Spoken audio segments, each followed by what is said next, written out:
He wanted to be remembered as the greatest villain in the world. Not just bad, it's legendary.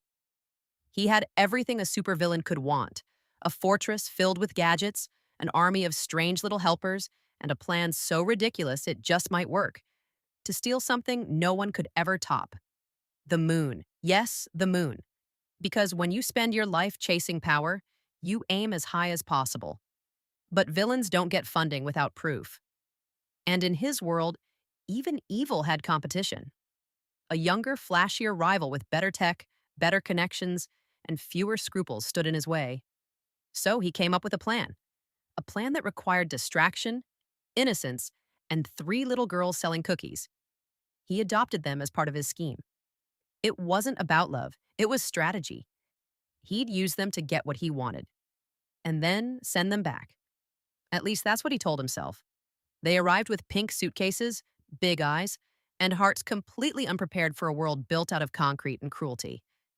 They didn't care about his inventions, his trophies, or his plans. They wanted bedtime stories, pancakes, and someone to tuck them in. He tried to ignore them. He built walls, drew lines, and told himself that feelings were a weakness. But slowly, something started to change. The laughter in the halls, the crayon drawings taped to his control panels, the way they believed in him, not as a villain, but as something better. They didn't see the monster he thought he was. They saw the father he never knew he could be.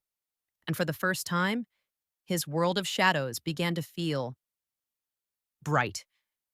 Then came the choice: the mission or the girls, the moon or love. Every part of him wanted to choose glory, the prize he'd spent his life chasing. But when the ones who trusted him were in danger, the truth hit harder than any explosion. Without them, his victory meant nothing. So he did what villains aren't supposed to do. He risked everything: his dream, his life, his pride, to save them.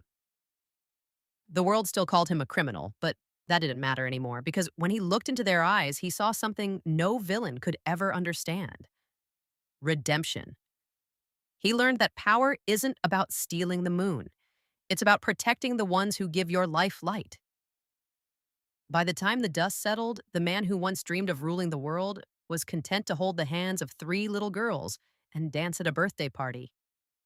He hadn't conquered the planet.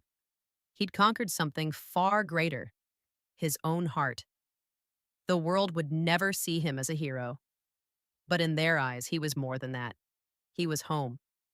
And maybe that's the secret no villain ever tells you: that even the coldest heart can melt in the warmth of love, and that the smallest voices can save the biggest soul.